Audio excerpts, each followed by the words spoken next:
This is a video in our outdoor learning series.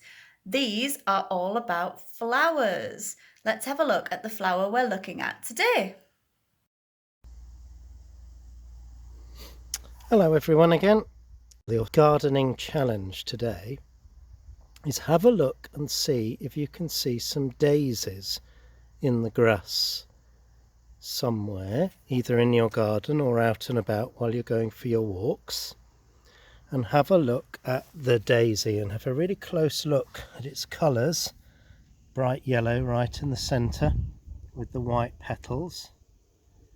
And then just see if somebody in your family knows how to make a daisy chain, and send us some photographs of the daisies you found, and if you're able to make a daisy chain, send us a photograph of that too.